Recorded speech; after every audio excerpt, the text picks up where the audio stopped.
Hola, soy Sofía, y el día de mi boda, el momento que se suponía que debía ser el más feliz de mi vida, mi padre, un influyente senador de los Estados Unidos, decidió que su reputación valía más que su única hija. Me dejó esperando frente a un altar que él se negó a pisar, enviando un mensaje más claro que cualquier palabra. Yo era un error en su impecable carrera política. A veces, el abandono no es un adiós, sino una silla vacía en la primera fila. ¿Alguna vez has sentido que tu valor dependía de cumplir las expectativas de otros? Antes de contarte lo que mi madre me dijo en la llamada más fría que he recibido en mi vida, justo minutos antes de caminar hacia el altar, deja un comentario diciéndome desde dónde me estás viendo y suscríbete al canal. Créeme, no querrás perderte lo que sucede cuando un padre poderoso subestima la verdad que su hija ha decidido abrazar. Desde que tengo memoria, mi vida ha sido una escenografía cuidadosamente montada en nuestra mansión de Coral Gables. Cada mueble, cada retrato familiar, cada sonrisa en las galas benéficas era parte de la marca Reyes. Mi padre, el senador Javier Reyes, y mi madre, Isabela, eran los directores de esta obra, y yo era la actriz principal, entrenada para sonreír, asentir y, eventualmente, casarme con el hijo de algún aliado político para consolidar su poder. Mi guión estaba escrito, pero mi corazón se negó a seguirlo. El conflicto real comenzó el día que les presenté a Mateo. No era un heredero, ni un abogado de una firma prestigiosa. Era mecánico, un hombre cuyas manos contaban historias de trabajo honesto, no de acuerdos a puerta cerrada. Para ellos, mi amor no era amor. Era una mancha, una vergüenza que amenazaba con arruinarlo todo. Conocí a Mateo no en una gala, sino en su taller de Wynwood, un lugar que olía a aceite y a esfuerzo. Un universo de autenticidad lejos de la opulencia estéril de mi hogar. Me sentí atraída por su calma, por la forma en que sus ojos veían más allá de mi apellido. Era un hombre que construía, que reparaba lo que estaba roto con una paciencia infinita. Su familia, me contó con una serenidad que me desarmó. Lo había perdido todo. Hacía años en un negocio turbio, pero nunca perdieron su dignidad. Él no se quejaba. Trabajaba, honrando un legado que no se medía en cuentas bancarias, sino en integridad. En su mundo, el valor de una persona no estaba en su cartera, sino en su palabra y en la fuerza de su espíritu. Era todo lo que mi familia pretendía ser, pero no era. La reacción de mis padres fue predecible y brutal. Mi madre organizó una cena para conocerlo, una emboscada disfrazada de cordialidad. Lo analizaron como a un espécimen exótico, cuestionando sus ambiciones con una condescendencia afilada. Mi padre le ofreció dinero, un préstamo, para que iniciara un negocio más respetable. Un intento torpe de moldearlo a su imagen y semejanza. Mateo lo rechazó con una educación que los dejó sin palabras. Después de eso, las críticas se volvieron un murmullo constante en casa. «Ese hombre es una carga social», decía mi padre. «Sofía, la gente hablará», susurraba mi madre. Y para compensar mi terquedad, me regalaban cosas, un collar de diamantes, un reloj Cartier, objetos fríos y caros para llenar el vacío que su afecto nunca ocupó. Recuerdo una tarde en el taller de Mateo. La luz del atardecer se filtraba por los ventanales sucios, iluminando el polvo en el aire. Él no estaba trabajando en un motor, sino en algo pequeño y delicado que sostenía en la palma de su mano. Era un antiguo reloj de bolsillo de plata, oscurecido por el tiempo. Me explicó que era la única posesión de valor que su abuelo había logrado salvar. Mientras lo pulía con una delicadeza que me conmovió, pude ver un grabado en la tapa, un escudo familiar intrincado, casi borrado. «Algún día, restauraré esto por completo», me dijo. «Es más que un reloj. Es la prueba de quiénes somos y de lo que nos quitaron». En ese momento, no entendí el peso total de sus palabras, pero sentí que sostenía en sus manos una historia mucho más grande y dolorosa de lo que yo podía imaginar. Decidir casarme con Mateo no fue un acto de rebeldía, sino de supervivencia. Era elegir el aire libre después de años de asfixia. Si seguía el camino de mis padres, sabía que me convertiría en una versión hueca de mí misma, una mujer con una sonrisa perfecta y un alma en ruinas, como mi madre. Así que organizamos nuestra boda en nuestros propios términos. Elegimos una finca rústica en The Redlands, un lugar rodeado de naturaleza, lleno de calidez y sencillez. Invitamos a la gente que realmente nos quería, nuestros amigos, la familia de Mateo, que me acogió con un cariño que nunca había conocido. Sería una celebración de la verdad, no de las apariencias. Les envié la invitación a mis padres, por supuesto. Una parte ingenua de mí, la niña que aún buscaba su aprobación, albergaba la esperanza de que eligieran, por una vez, a su hija por encima de su imagen. El día de la boda llegó con un sol radiante que parecía una buena señal. Mientras me maquillaban, sentía una mezcla de euforia y un nudo de ansiedad en el estómago. Mi teléfono permanecía en silencio sobre la mesa. Ni un mensaje de «buena suerte», ni una llamada de mi madre para preguntarme cómo estaba. El silencio de mis padres era un grito ensordecedor que resonaba en la habitación. Cada vez que una de mis damas de honor entraba sonriendo, mi corazón daba un vuelco, esperando que me dijeran, «Tus padres han llegado». Pero la noticia nunca llegó. La esperanza, esa terca lucecita que me había acompañado toda la vida, comenzaba a parpadear, amenazando con apagarse para siempre. Me miré en el espejo, con el vestido blanco y las flores en el pelo, y me vi como una novia a punto de ser abandonada. El momento llegó. La música comenzó a sonar, una suave melodía de guitarra que habíamos elegido juntos. Mi suegro, un hombre de sonrisa amable y ojos cansados, me ofreció su brazo para llevarme al altar. Al asomarme al jardín donde se celebraba la ceremonia, mi mirada se clavó instintivamente en la primera fila. Allí estaban, perfectamente alineadas, las dos sillas vacías. Estaban adornadas con las mismas flores silvestres de mi ramo, un detalle que mi organizadora había preparado con esmero. Verlas fue como recibir un golpe físico. Eran un monumento a mi deshonra, una declaración pública de su rechazo. Sentí cómo el color se me iba del rostro mientras a mi alrededor, la familia de Mateo me sonreía con lágrimas de alegría en los ojos. La vergüenza y el dolor me quemaban por dentro. Justo cuando iba a dar el primer paso, mi dama de honor se acercó corriendo, con mi teléfono en la mano y una expresión de pánico. «Es tu madre», susurró. Dudé un segundo. Pero la necesidad de escuchar su voz, cualquier excusa, cualquier explicación, fue más fuerte. Tomé el teléfono, me lo llevé a la oreja y dije un tembloroso, «¿Hola?». La respuesta no fue la de una madre, sino la de una estratega política evaluando los daños. Su voz era gélida, desprovista de cualquier emoción. «Sofía», dijo, y su tono cortó el aire. «Tu padre no vendrá. No podemos avalar este circo. Tu decisión impulsiva nos arruinará. No hubo un «lo siento». No hubo un «te quiero». Solo una sentencia. Colgó antes de que yo pudiera responder, dejándome allí, a un paso del altar, con sus palabras resonando en mi cabeza como una condena final. Me quedé paralizada, con el teléfono aún en la mano, sintiendo cómo el calor del día se convertía en un frío glacial que me recorría por dentro. El mundo a mi alrededor se ralentizó. La melodía de la guitarra, las sonrisas de los invitados, la brisa suave que movía las hojas de los árboles. Todo se volvió un ruido sordo y distante. Solo podía escuchar el eco de las palabras de mi madre. «Tu decisión impulsiva nos arruinará». Era una sentencia, no una explicación. El suegro que me ofrecía el brazo. Un hombre bueno cuyo nombre mi padre ni siquiera se había molestado en aprender. Me miraba con una preocupación genuina que me partió el alma. En sus ojos vi el reflejo de la hija abandonada que era en ese momento. Por un instante, pensé en darme la vuelta y correr, en desaparecer.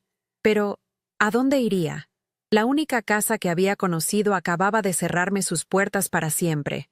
Entonces levanté la vista y lo vi a él. Mateo, de pie al final del pasillo de césped, esperándome. Su traje no era de diseñador. pero se erguía con una dignidad que mi padre, con todos sus trajes a medida, jamás podría comprar. No sonreía. Su rostro reflejaba una mezcla de amor y una profunda inquietud. Podía ver que algo estaba terriblemente mal, pero en su mirada no había juicio, solo una promesa silenciosa de que, pasara lo que pasara, él no se movería de allí. Ese ancla fue suficiente. Respiré hondo, sintiendo cómo el aire llenaba mis pulmones como si fuera la primera vez. Apreté con fuerza el brazo del padre de Mateo, un gesto de gratitud y de decisión, y di el primer paso. Cada paso hacia el altar se sentía como un kilómetro, un viaje a través de los escombros de mi vida anterior. Las 2 sillas vacías ya no eran solo una humillación, eran la línea de meta de una carrera que no sabía que estaba corriendo. Al cruzarlas, dejaba atrás a la niña que mendigaba amor y me convertía en la mujer que lo elegía. La ceremonia fue un torbellino de emociones. Mientras escuchaba las palabras del oficiante sobre la unión, la lealtad y el refugio, cada frase resonaba con una ironía dolorosa. Cuando llegó el momento de los votos, mi voz tembló, pero no de duda. Sostuve las manos de Mateo, esas manos fuertes y manchadas de trabajo que mis padres tanto despreciaban, y le prometí mi vida. Al decir, sí, acepto, sentí que estaba firmando mi propia declaración de independencia. No solo me estaba casando con el hombre que amaba, estaba divorciándome oficialmente de la tiranía de las expectativas de mi familia. Recordé una frase que mi padre repetía como un mantra en sus cenas políticas. La lealtad no es un sentimiento, es un activo estratégico. En ese instante, frente a la mirada honesta de Mateo, comprendí la pobreza de esa filosofía y la inmensa riqueza que acababa de encontrar. La recepción se celebró bajo un manto de luces cálidas colgadas entre los árboles. El ambiente era de una alegría genuina y ruidosa, un contraste abismal con las reuniones estériles y calculadas de mi infancia en Coral Gables. La familia de Mateo me rodeó, no con la curiosidad de quien analiza una nueva adquisición, sino con el abrazo sincero de quien da la bienvenida a uno de los suyos. Su madre, una mujer de sonrisa fácil y ojos amables, me tomó de las manos, las miró un segundo, y luego me abrazó con fuerza. «No te preocupes por nada, mi niña», me susurró al oído. «Ahora eres nuestra hija. Estás en casa». Sus palabras, tan simples y directas, fueron un bálsamo para una herida que llevaba abierta 25 años. La injusticia de mis padres se hizo aún más nítida, no por el dolor que me causaban, sino por la claridad del amor que me estaban negando. Durante los brindis, el padre de Mateo se puso de pie. Era un hombre de pocas palabras, pero cuando hablaba, todos escuchaban. No mencionó la ausencia de mis padres, pero su mensaje fue inequívoco. Habló de la resiliencia, de cómo la verdadera familia no es la que comparte la sangre, sino la que se elige para capear las tormentas. Hay quienes construyen sus vidas sobre cimientos de arena, preocupados solo por la fachada, dijo, mirando directamente a mis ojos. Pero las casas fuertes se construyen con ladrillos de lealtad y se unen con el cemento del sacrificio. Se mantienen en pie a través del fuego y la ruina. Sus palabras eran un escudo para mí, pero también una lanza que atravesaba mi corazón. Vi a algunos invitados, amigos de mi círculo social, que habían venido por compromiso, cuchichear entre ellos y lanzar miradas furtivas hacia las sillas vacías. La humillación no era solo un sentimiento interno, era un espectáculo público. Más tarde, mientras la música sonaba y la gente bailaba, Mateo me llevó a un rincón tranquilo, lejos de las miradas. Vio la tormenta detrás de mi sonrisa forzada. Sin decir nada, metió la mano en el bolsillo de su saco y sacó el viejo reloj de bolsillo de plata. Ahora estaba más brillante, casi restaurado por completo. Lo puso en la palma de mi mano. El metal se sentía frío y pesado, una reliquia de un pasado lleno de historias. «Quería dártelo esta noche», dijo en voz baja. «Mi abuelo decía que este reloj no mide el tiempo, sino las promesas.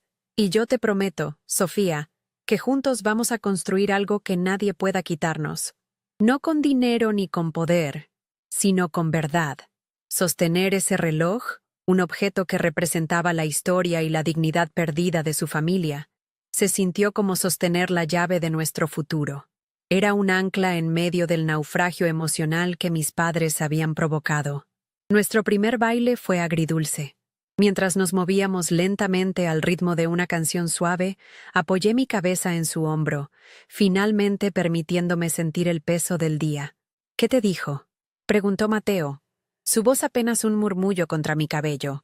Las lágrimas que había estado conteniendo finalmente comenzaron a caer.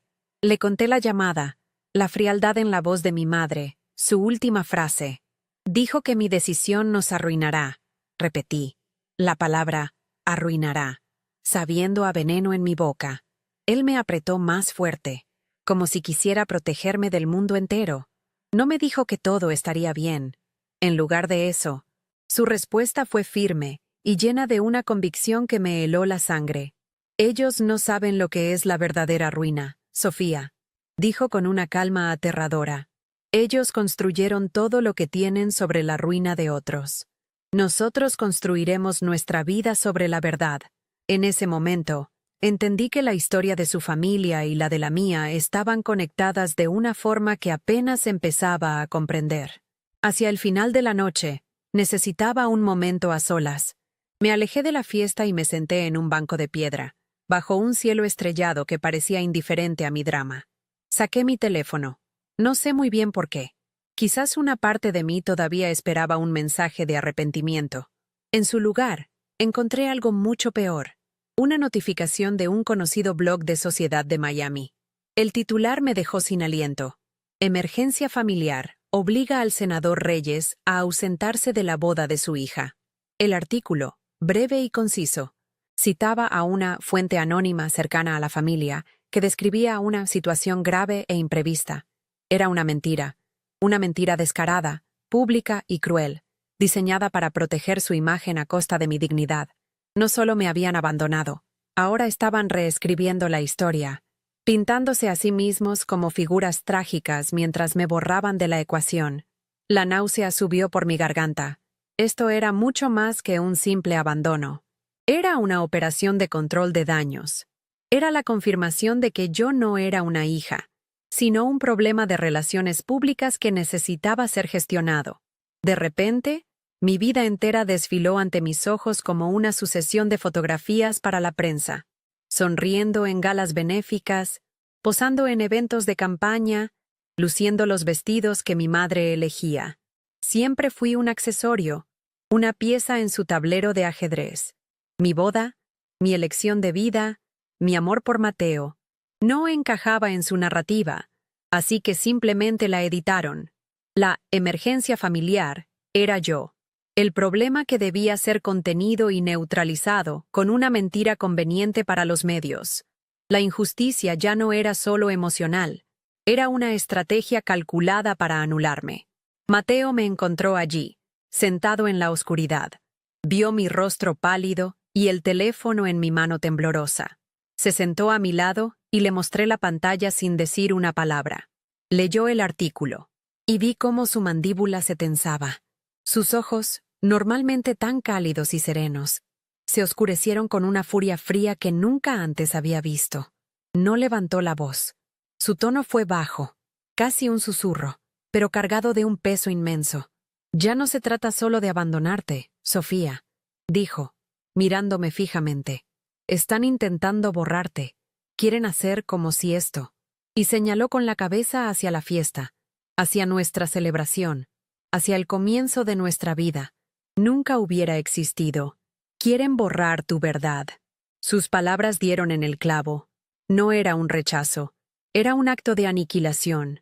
Sostuve su mirada, sintiendo cómo el dolor y la humillación que me habían consumido durante todo el día comenzaban a transformarse. El fuego de la rabia se mezcló con el hielo de la determinación. Miré mi mano, que todavía aferraba el reloj de bolsillo de los Montenegro. Su peso se sentía diferente ahora. Ya no era solo una promesa de futuro, era un arma del pasado. Mis padres creían que tenían todo el poder de controlar la narrativa, de fabricar la realidad a su antojo.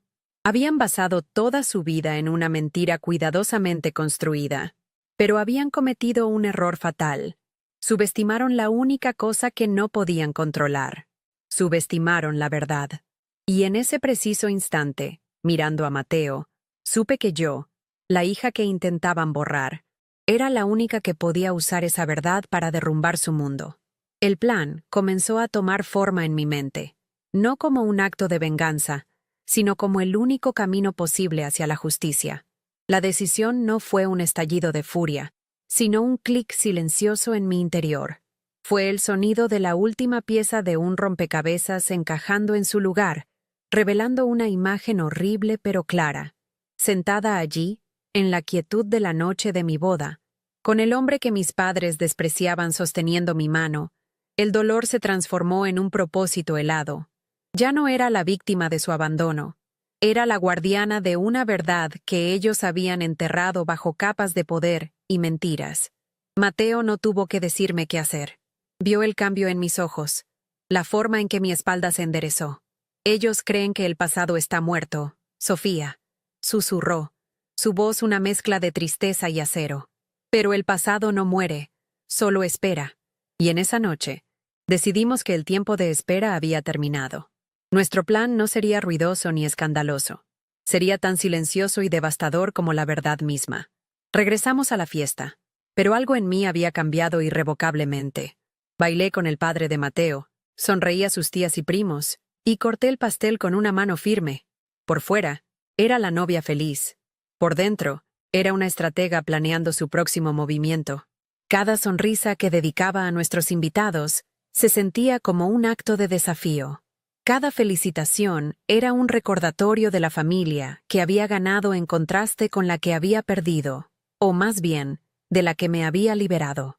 Mis padres habían querido borrarme de su narrativa perfecta, pero en su arrogancia, no se dieron cuenta de que me habían entregado el bolígrafo para escribir el capítulo final. Observé a Mateo al otro lado del salón, riendo con sus amigos. No era solo mi esposo, era mi aliado. Juntos, no éramos dos personas heridas, sino una fuerza unida por un propósito que iba más allá de nosotros mismos. Nuestra luna de miel no fue en un resort exótico, sino en una pequeña cabaña en los Cayos de Florida que pertenecía a un amigo de Mateo. Necesitábamos silencio, no multitudes. Necesitábamos planear, no celebrar. Fue durante esas tardes, con el sonido de las olas como única banda sonora, que Mateo me contó toda la historia. Me habló de Montenegro Tech, la empresa pionera que su abuelo había fundado. Me describió cómo mi padre, Javier Reyes, en ese entonces un joven y ambicioso abogado corporativo, se había ganado su confianza, solo para orquestar una adquisición hostil utilizando información privilegiada y tácticas fraudulentas que los llevaron a la bancarrota. No fue un negocio, fue una ejecución. Mi abuelo murió un año después, con el corazón roto, me dijo Mateo, su mirada perdida en el horizonte. Mi padre tuvo que empezar de cero, trabajando en lo que fuera. Perdimos nuestro nombre, nuestra casa, todo, excepto esto. Y tocó suavemente el reloj de bolsillo que ahora descansaba sobre la mesita de noche. Escucharlo fue como ver toda mi vida a través de un nuevo lente. Las galas benéficas de mi padre, sus discursos sobre la ética y la oportunidad, su mansión en Coral Gables, todo estaba construido sobre la ruina de la familia de mi esposo. Mi opulencia era el fruto de su desdicha. El reloj Cartier en mi muñeca, un regalo para compensar mi relación con Mateo, ahora se sentía como un grillete manchado de sangre. La injusticia que yo había sentido como algo personal y familiar, el abandono, la humillación, era solo la punta de un iceberg de crueldad y ambición desmedida. Mi padre no solo me había rechazado a mí, había pasado toda su vida rechazando la humanidad, la decencia y el honor, todo en nombre del poder. De repente, mi dolor se sintió pequeño en comparación con el legado de sufrimiento que él había creado, y mi resolución se hizo inquebrantable. El plan era exquisitamente simple. No necesitábamos abogados, ni conferencias de prensa, ni escándalos en los medios. Mis padres se comunicaban en el lenguaje de las imágenes, de las apariencias. Nosotros les responderíamos en su propio idioma, pero con un dialecto que no podrían manipular, La verdad pura. Pasaríamos días preparando la única arma que necesitaríamos. Mateo, con la paciencia de un artesano, dedicó horas a darle el pulido final al reloj de bolsillo Montenegro, hasta que el escudo familiar grabado en la tapa de plata brilló con un esplendor olvidado, casi desafiante. Cada detalle tenía que ser perfecto. Mientras él trabajaba en la reliquia, yo investigaba. Leía viejos artículos de negocios, buscando la fecha exacta de la adquisición, los nombres de los socios traicionados, los detalles que mi padre seguramente había borrado de la historia oficial. Estábamos desenterrando un fantasma, y nos aseguraríamos de que estuviera listo para su aparición. Una tarde, mientras organizaba mis cosas, encontré la caja de terciopelo rojo del reloj Cartier que mi padre me había regalado meses atrás. Lo abrí. La joya brillaba bajo la luz, fría y perfecta. Recordé el día que me lo dio. Fue después de una discusión terrible sobre Mateo. No dijo, lo siento. Solo me entregó la caja y dijo, para que recuerdes quién eres y de dónde vienes. En ese momento, sus palabras me parecieron un insulto. Ahora, las entendía como una amenaza. El reloj no era un regalo, era una marca, una forma de recordarme que yo le pertenecía, que mi valor estaba ligado a su riqueza. Sostuve el Cartier en una mano y miré el reloj de bolsillo Montenegro en la otra. Uno representaba una fortuna construida sobre mentiras, el otro, una dignidad que sobrevivió a la ruina. En ese instante, cualquier atisbo de duda que pudiera albergar se evaporó como la niebla matutina. Sabía exactamente lo que tenía que hacer. El día que regresamos a Miami, todo estaba listo. Montamos una pequeña escena en el taller de Mateo. La luz del atardecer se colaba por los ventanales, creando un ambiente casi sagrado. Colocamos un paño de terciopelo oscuro sobre un banco de trabajo. Mateo se lavó las manos, pero no del todo. Dejó restos de grasa y aceite bajo sus uñas y en los pliegues de su piel. Un testimonio de su trabajo honesto. Luego, con una delicadeza infinita, tomó el reloj Montenegro y lo sostuvo en la palma de su mano. Yo tomé mi teléfono, el mismo teléfono en el que había recibido la llamada de mi madre, y me convertí en fotógrafa. No busqué el ángulo más artístico, sino el más brutalmente honesto. El encuadre era cerrado. Solo sus manos trabajadoras, curtidas por el esfuerzo, acunando el símbolo resplandeciente del legado que mi padre había intentado destruir. La imagen era poderosa. Contaba toda la historia sin decir una sola palabra. Durante los días siguientes, vivimos en un estado de calma tensa. No enviamos la foto de inmediato. La guardé en mi teléfono, una bomba de tiempo digital, esperando el momento preciso para detonar. Seguimos con nuestra vida. Mateo volvió a su taller. Yo empecé a buscar trabajo en una pequeña galería de arte en Wynwood. Dejamos que mis padres se regodearan en su victoria. Los imaginaba en su mansión, felicitándose por haber contenido el desastre, aliviados de que yo no hubiera hecho una escena pública. Leímos en la prensa que mi padre había dado un discurso aclamado sobre la importancia de los valores familiares en la política. La ironía era tan espesa que casi podía ahogarme en ella. Dejamos que su arrogancia creciera, que se sintieran seguros en su torre de marfil. Sabíamos que cuanto más alto subieran, más dura sería la caída. Una noche, mientras cenábamos, vimos a mi padre en las noticias. Estaba en una gala, sonriendo a las cámaras, con mi madre a su lado, luciendo un collar de esmeraldas. El presentador lo elogiaba como un pilar de la comunidad y un ejemplo de integridad. Verlo allí, pontificando sobre la honestidad mientras yo conocía la verdad sobre los cimientos podridos de su imperio, fue la señal que estábamos esperando. Mateo me miró desde el otro lado de la mesa. No hizo falta decir nada. Una mirada fue suficiente. Terminé de cenar. Me levanté y fui a nuestra habitación. Tomé mi teléfono. Mi corazón latía con una fuerza tranquila y constante. No sentía nerviosismo, solo una claridad absoluta. Este no era un acto de venganza de una hija herida. Era un acto de justicia para una familia destruida. Era reclamar mi propia historia. Abrí la galería de mi teléfono y seleccioné la fotografía. Las manos de Mateo, el reloj Montenegro, Era una imagen que valía más que 1000 palabras, más que millones de dólares. Abrí un nuevo mensaje. En el campo del destinatario, escribí 2 nombres, padre y madre. Por un instante, mi dedo flotó sobre el botón de enviar. Pasaron por mi mente fragmentos de mi infancia. Mi padre enseñándome a andar en bicicleta, mi madre leyéndome cuentos. Un destello de la niña que una vez los amó sin condiciones. Pero luego vi las 2 sillas vacías en mi boda. Escuché la voz gélida de mi madre en el teléfono. Vi el rostro de Mateo al contarme la historia de su abuelo. Y apreté el botón. El mensaje se envió. No había texto, no había acusaciones, solo la imagen, solo la verdad. Y luego, el silencio. Un silencio que sabía que no duraría mucho. El silencio que siguió al envío de la fotografía fue el más denso que he experimentado en mi vida. Era un vacío cargado de electricidad, el instante de calma antes de que el rayo parta el cielo. Dejé el teléfono boca abajo sobre la mesa de madera de nuestra pequeña cocina, como si temiera que pudiera morderme. Mateo no dijo nada. Simplemente se acercó, puso su mano sobre la mía y la apretó con suavidad. No era un gesto de consuelo, sino de solidaridad. En ese momento, no éramos marido y mujer. Éramos 2 soldados en una trinchera, esperando el contraataque enemigo.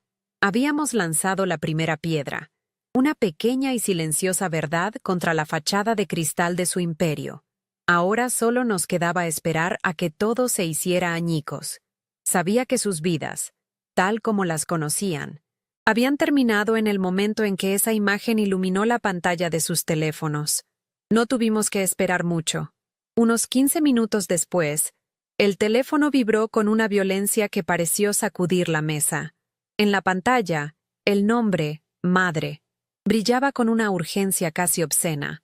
El sonido del timbre, una melodía clásica que ella misma había elegido para mi teléfono años atrás, ahora sonaba como una sirena de alarma.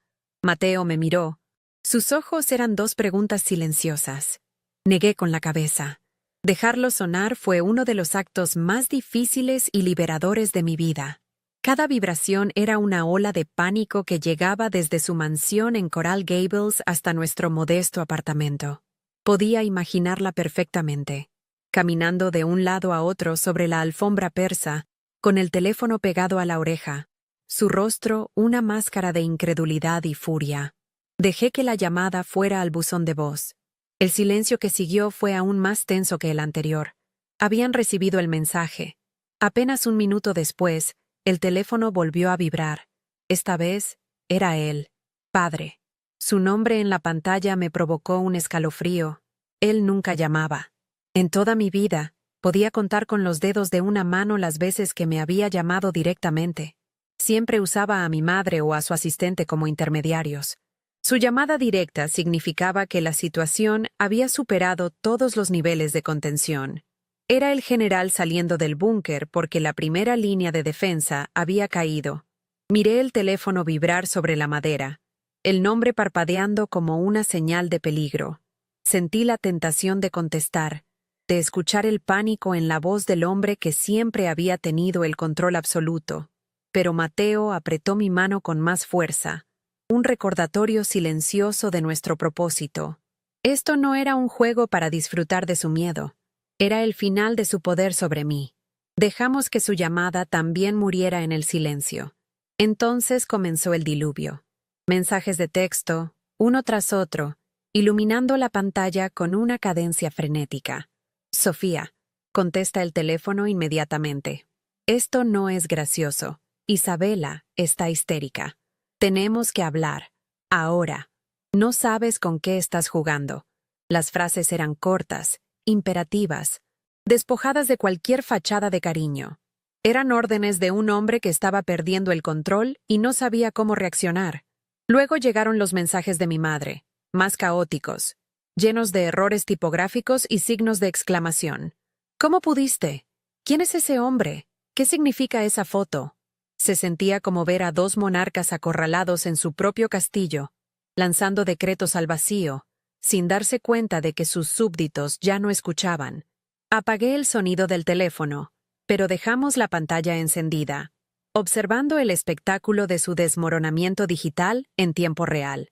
Después de casi una hora de bombardeo incesante, todo se detuvo. El silencio regresó, pero esta vez era diferente. No era la calma antes de la tormenta, sino el silencio de un depredador que se retira a las sombras para planificar un nuevo ataque. Sabía que no se rendirían. No estaban acostumbrados a perder. Estarían llamando a sus abogados, a sus asesores de imagen, tratando de entender la magnitud de la amenaza. Estarían tratando de averiguar todo sobre Mateo Montenegro. Me levanté de la mesa y fui a nuestra habitación. Sobre el tocador, dentro de su caja de terciopelo rojo, estaba el reloj Cartier. Lo abrí. Su brillo de oro y diamantes parecía falso, obsceno. Era el precio que me habían puesto, el símbolo de mi sumisión. Tomé la caja en mis manos. Ya no era un regalo, era una prueba, una pieza más en el tablero que ahora yo controlaba. Regresé a la cocina con la caja. Mateo levantó la vista de su taza de café y me miró, entendiendo sin que yo dijera una palabra. «Voy a devolvérselo», dije, mi voz sonando más firme de lo que me sentía. «No quiero nada de ellos, ni su dinero, ni su nombre, ni sus regalos manchados». No era suficiente con ignorarlos. Necesitaba un acto físico, un cierre definitivo. Necesitaba devolverles el grillete que habían intentado ponerme en la muñeca. Mateo asintió lentamente. «Es lo correcto», dijo. «Pero no lo envíes solo. Tienen que entender que esto no es una rabieta. Es una declaración». Se levantó, fue a la pequeña impresora que teníamos en un rincón, y sin decir más, imprimió una copia de alta calidad de la fotografía que les había enviado. La imagen en papel era aún más impactante. Las manos callosas, el reloj resplandeciente, la historia de dos mundos chocando. Mientras preparábamos el paquete, mi teléfono volvió a sonar. Pero esta vez no era ni mi padre ni mi madre. Era mi tía Carmen, la hermana de mi madre. Alguien a quien siempre había querido, pero que sabía que era, ante todo, leal al sistema familiar. Contesté, poniendo la llamada en altavoz. Su voz sonaba falsamente preocupada. «Sophie, mi amor, ¿estás bien? Tus padres están fuera de sí. Dicen que no contestas. Tu madre está inconsolable. Piensa que te ha pasado algo». Era la táctica de siempre. Usar la culpa como arma, reclutar a otros para su causa. Escuché su discurso ensayado, sintiendo una distancia glacial. «Estoy bien, tía», respondí con una calma que la sorprendió. «Estoy mejor que nunca. Diles que no se preocupen por mí. Deberían empezar a preocuparse por ellos mismos». Y colgué antes de que pudiera responder. El gesto de colgarle a mi tía fue la última puerta que cerré. A partir de ese momento, ya no había vuelta atrás. Estaba completamente sola con Mateo, en una isla que nosotros mismos habíamos creado, y me sentía más segura que nunca. La llamada de mi tía me confirmó que mis padres no entendían nada. Creían que esto era sobre mis sentimientos heridos, sobre el abandono en la boda. No podían concebir que fuera sobre algo mucho más grande, sobre la verdad, sobre la justicia para la familia de Mateo. Su arrogancia era su talón de Aquiles, y nosotros habíamos apuntado nuestra flecha directamente allí. Mateo tomó la fotografía impresa y la colocó con cuidado dentro de la caja del reloj Cartier, justo encima de la joya. La imagen de la dignidad ganada con esfuerzo cubriendo el símbolo de la riqueza robada. Era una metáfora perfecta. Sellamos la caja con cinta de embalar. El acto fue metódico, casi ceremonial. Cada tira de cinta era un vínculo roto, una cadena que se rompía. Sostuve el paquete en mis manos.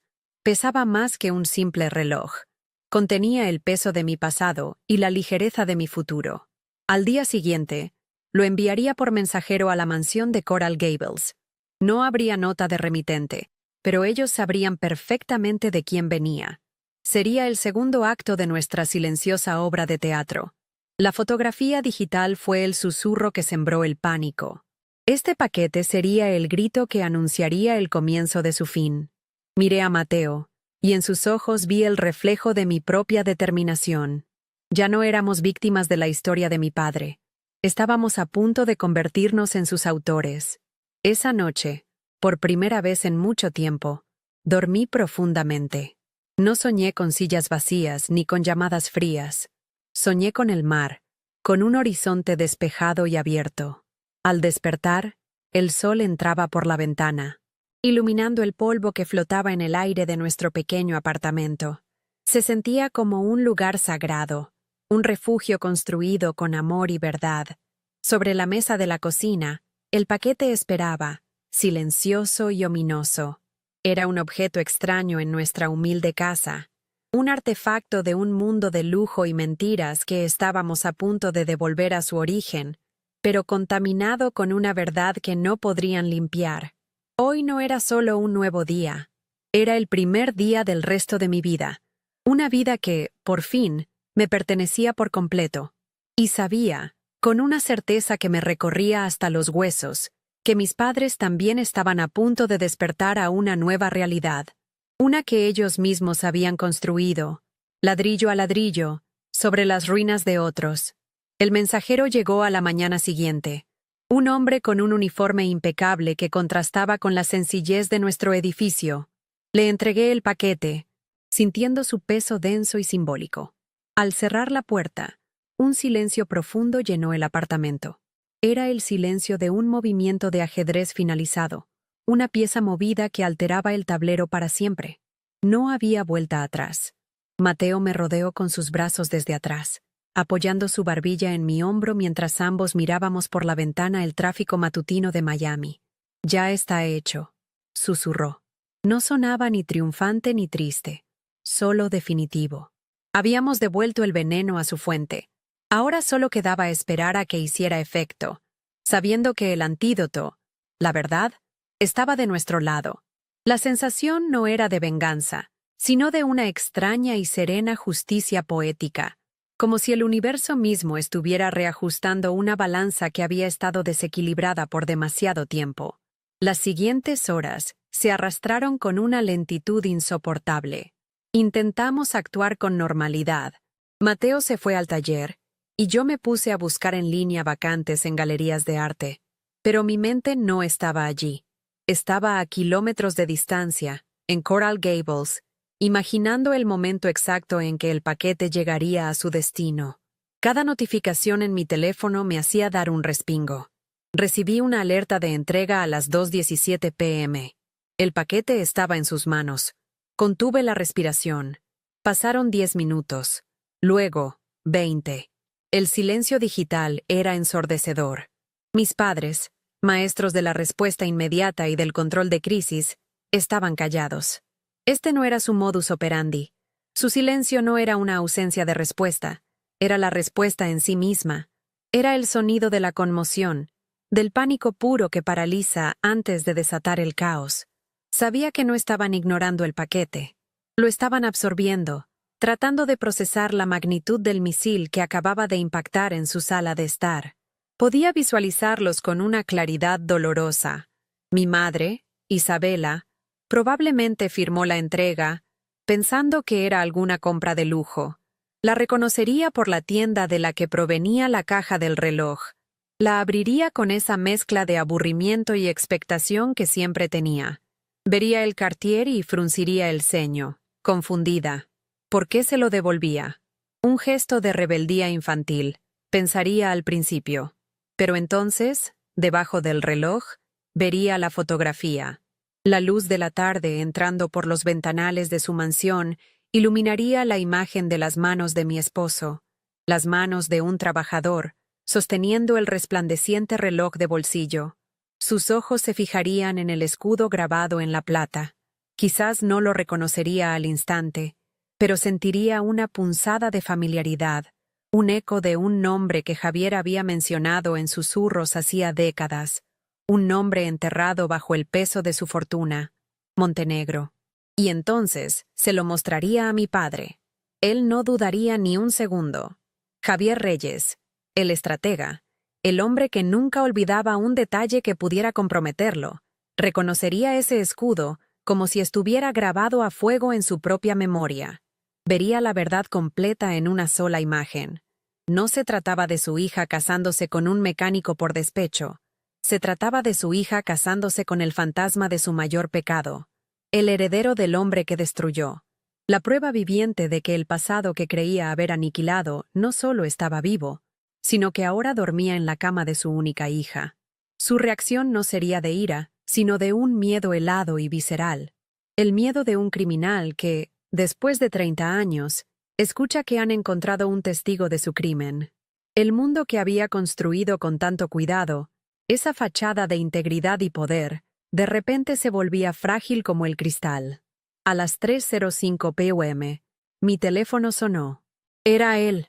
Era mi padre. Por primera vez, no sentí un nudo en el estómago, sino una calma gélida. Hice un gesto a Mateo, que acababa de regresar del taller y se estaba lavando las manos en el fregadero. Se secó las manos y se sentó frente a mí, con una expresión de apoyo incondicional. Deslicé el dedo por la pantalla y contesté, poniendo la llamada en altavoz. El silencio al otro lado de la línea duró unos segundos. Cuando finalmente habló, su voz era irreconocible.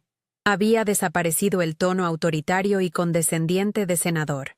En su lugar, había una tensión controlada. La voz de un hombre que intentaba desesperadamente no sonar como si se estuviera ahogando. Sofía, dijo, y mi nombre sonó como una pregunta, no como una llamada. Era el sonido de un rey dirigiéndose a la persona que acababa de tomar su castillo. ¿Qué es lo que quieres?, preguntó finalmente, yendo directo al grano. Su pregunta lo delató. Para él, todo era una transacción. Asumía que esto era un chantaje, una negociación. Creía que yo era como él, que estaba buscando un precio. No sé de qué hablas, respondí con una frialdad que me sorprendió a mí misma. Hubo otra pausa. Podía oír su respiración entrecortada. No juegues conmigo, Sofía. El reloj, la foto. ¿Qué quieres? ¿Dinero? ¿Quieres una casa? Ponle un precio. Podemos arreglar esto. Sus palabras eran un insulto, la última y patética demostración de que nunca me había visto, nunca me había entendido. Él no podía concebir un mundo donde las acciones no estuvieran motivadas por la codicia. Para él, el honor, la verdad y el amor eran solo conceptos abstractos para usar en discursos, no principios por los cuales vivir.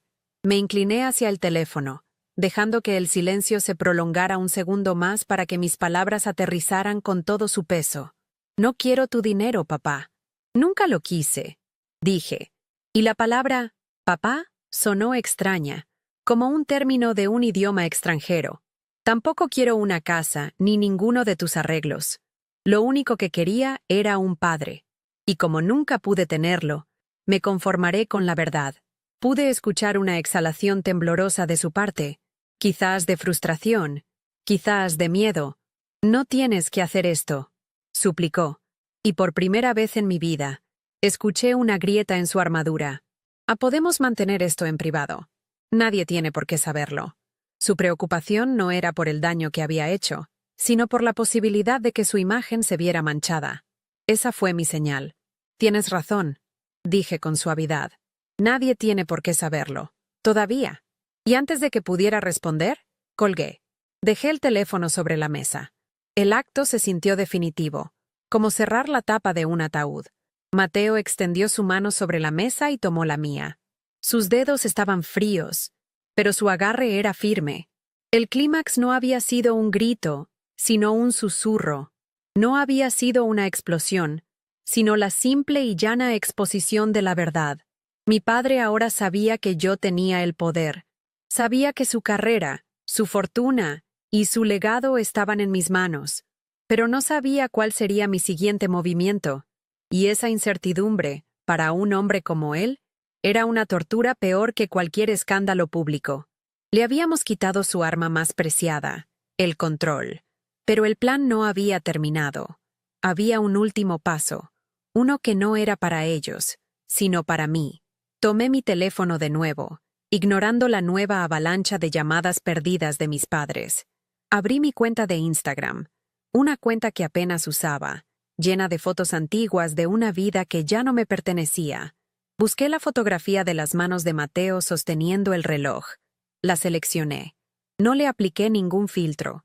La verdad no los necesita, La publiqué, y en el pie de foto, escribí la única frase que importaba: la declaración de mi independencia y la reescritura de mi propia historia. Algunas herencias no se miden en dólares, sino en honor. Orgullosa de ser Sofía Montenegro. Cambiar mi apellido no fue un acto de rechazo hacia mi padre, fue un acto de aceptación de mi nueva familia, de mi nueva vida y de la verdad que ahora abrazaba como mía. Mi teléfono comenzó a vibrar sin parar, pero ya no eran ellos. Eran notificaciones de Instagram. Me gusta de amigos de la universidad, de conocidos del mundo del arte, de primos lejanos. Y luego, los comentarios. Al principio, eran simples felicitaciones, pero pronto, alguien conectó los puntos. Un viejo amigo de mi padre, un historiador de negocios, escribió: ¿Montenegro? ¿Como la familia de Montenegro Tech? Fascinante historia. El murmullo había comenzado. No era una noticia de portada, no era un escándalo en los medios. Era algo mucho más sutil y, en su mundo, mucho más devastador. Era un chisme, una pregunta, una semilla de duda plantada en el fértil terreno de la alta sociedad de Miami. Había encendido la mecha, y ahora solo tenía que ver cómo el fuego se extendía por su propio círculo, consumiendo su reputación desde adentro. En medio del torbellino de notificaciones, un mensaje de texto solitario apareció en la parte superior de la pantalla. Era de mi padre. El mensaje no contenía amenazas, ni ofertas, ni órdenes. Solo 2 palabras que resumían la capitulación total de un hombre que había perdido la guerra en el momento en que subestimó a su propia hija. Decía: por favor, Sofía. Era la primera vez en mi vida que me pedía algo en lugar de exigirlo. Era el sonido de un imperio desmoronándose, no con un estruendo, sino con el susurro de una súplica desesperada. Miré el mensaje. Luego miré a Mateo, cuyos ojos reflejaban una mezcla de tristeza y alivio. No respondí. Apagué la pantalla de mi teléfono y lo dejé sobre la mesa. La guerra había terminado, y en el silencio de nuestro pequeño apartamento, por primera vez en mi vida, sentí el sabor inconfundible de la paz. Los días que siguieron a esa publicación en Instagram no fueron un estallido de escándalo, sino una lenta implosión. Mi padre no fue denunciado en las noticias de la noche. No hubo titulares sensacionalistas. El efecto fue mucho más insidioso, más personal. Empezaron a llegar llamadas y mensajes de amigos de la familia, de esos que siempre me habían tratado con una condescendencia educada. Sus voces ahora estaban cargadas de una curiosidad morbosa. Sofía, querida, ¿qué significa ese apellido? ¿Es una especie de broma artística? No respondí a ninguno. Dejé que las preguntas flotaran en el aire, que el veneno de la duda se extendiera por su exclusivo círculo social. Sabía que en su mundo, un rumor bien colocado era más letal que una acusación directa.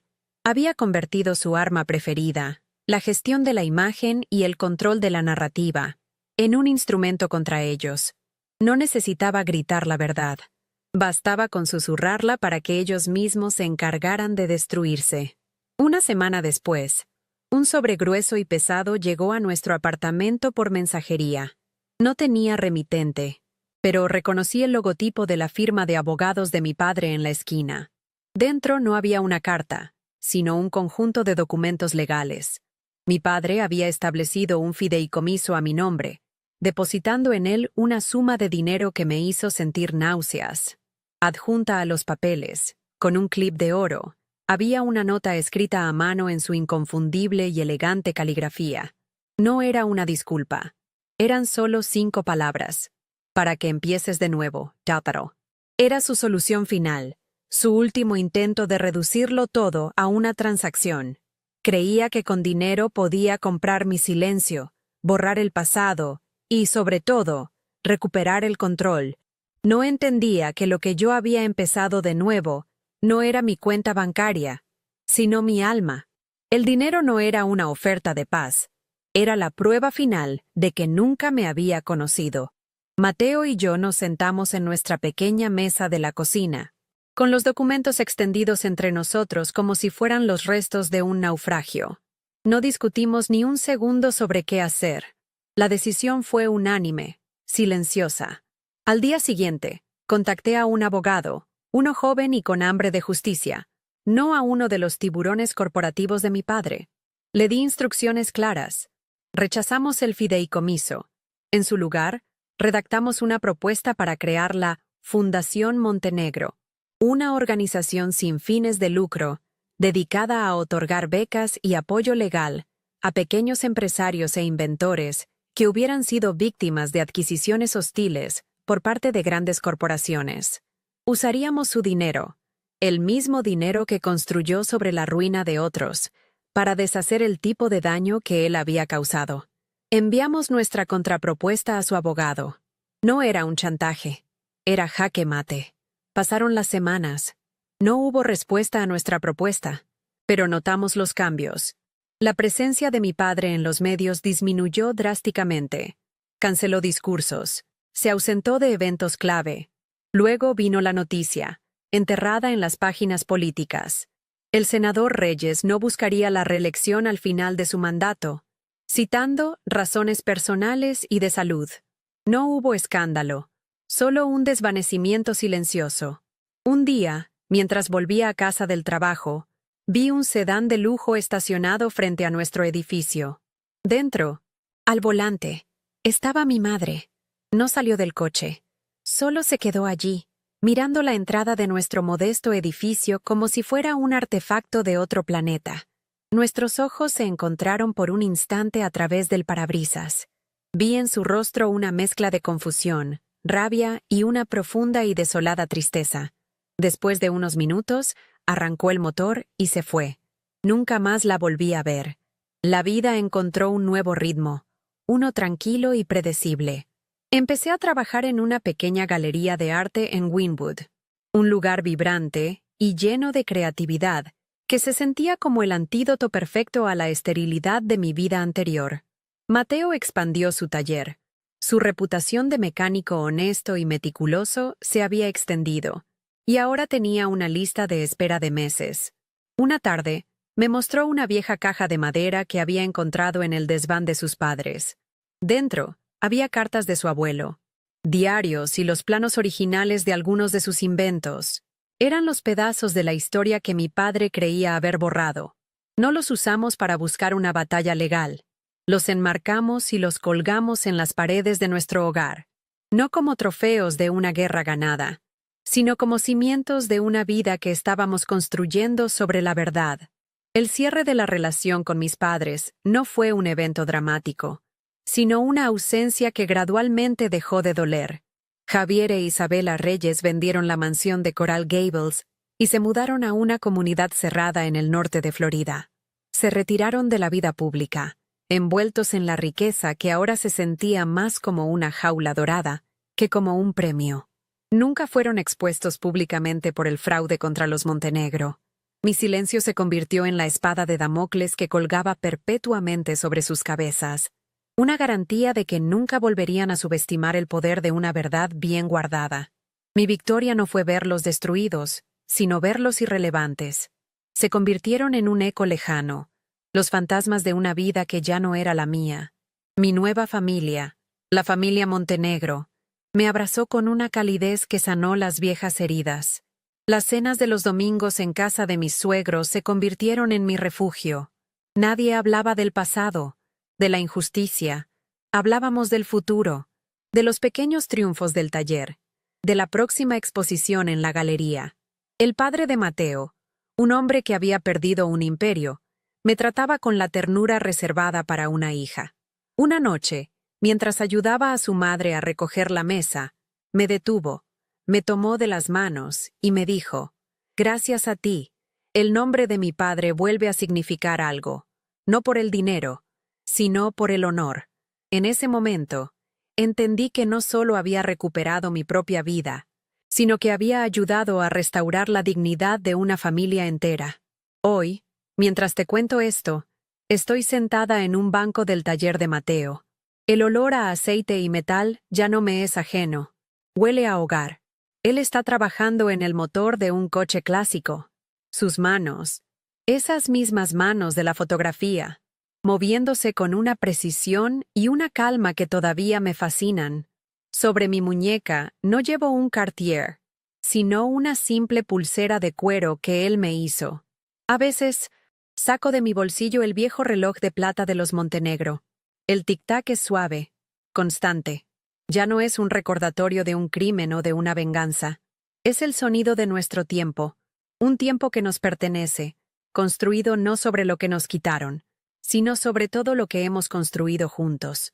Mi nombre es Sofía Montenegro, y por primera vez en mi vida, sé exactamente quién soy. He aprendido que el abandono no siempre es un final. A veces, es el comienzo más brutal y necesario. Las sillas vacías en mi boda no fueron el símbolo de mi deshonra, sino el espacio vacío que necesitaba para levantarme y caminar hacia mi propia vida. Me liberaron de una prisión de expectativas en la que ni siquiera sabía que vivía. A mis padres, donde quiera que estén, no les guardo rencor, solo una inmensa y distante lástima. Construyeron un reino sobre cimientos de arena y se sorprendieron cuando la marea de la verdad finalmente subió y se lo llevó todo. Nosotros, en cambio, hemos construido una casa pequeña sobre una roca sólida, y aquí, en medio del ruido de las herramientas y el amor tranquilo, finalmente he encontrado mi paz. Lo que he aprendido en este viaje es que a menudo nos enseñan a medir nuestro valor con las reglas equivocadas. Crecemos creyendo que nuestro apellido, la cuenta bancaria de nuestra familia o la aprobación de los demás son los que definen quiénes somos. Pasé 25 años de mi vida persiguiendo un valor que era prestado. Una medalla que mi padre me colgaba en el pecho solo cuando cumplía con sus expectativas. Pero el verdadero valor no se hereda ni se compra, se construye, día a día, con cada decisión honesta, con cada acto de lealtad a uno mismo. Descubrí que valgo más con las manos manchadas de pintura en una galería de arte que con un reloj de diamantes en la muñeca, porque una cosa es mi elección y la otra era mi jaula. También aprendí sobre el poder. Mi padre creía que el poder era control, influencia y la capacidad de reescribir la historia a su antojo. Pero ese tipo de poder es frágil, porque se construye sobre el miedo y las mentiras. El poder real, el que perdura, es mucho más silencioso. Es el poder de la verdad.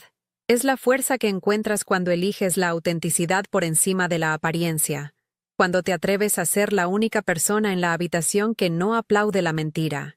El poder de mis padres se desmoronó no con un escándalo, sino con una simple fotografía, porque la verdad no necesita gritar para ser escuchada. Su eco es suficiente para derrumbar los muros más altos. Descubrí el verdadero significado de la familia. No siempre es la sangre que compartes, sino el refugio que encuentras. La familia son las manos que te sostienen cuando las tuyas tiemblan.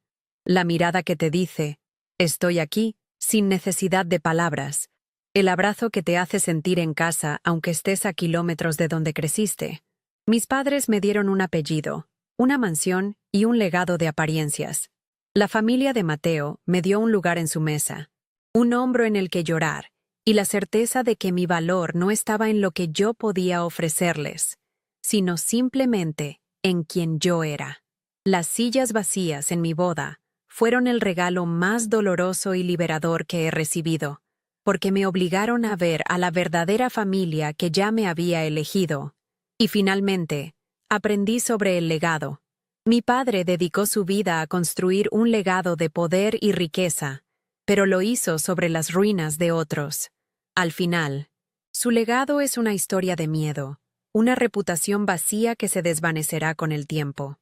El legado de la familia Montenegro, simbolizado en ese viejo reloj de plata, no era de dinero, sino de honor, de ingenio y de resiliencia.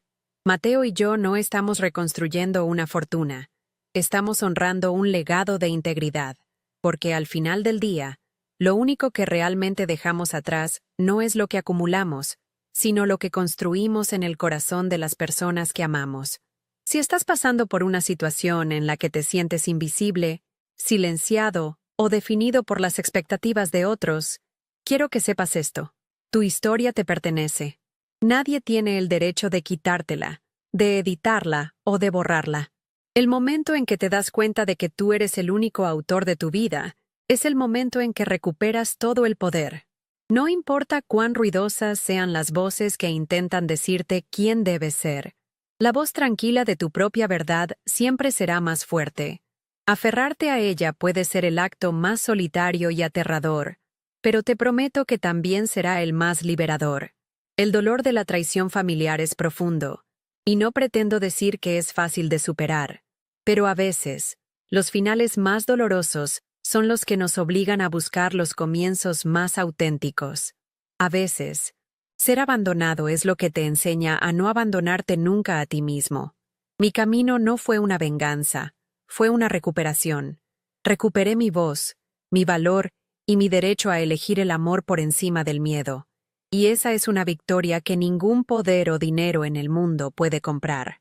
Mi historia es solo una entre millones.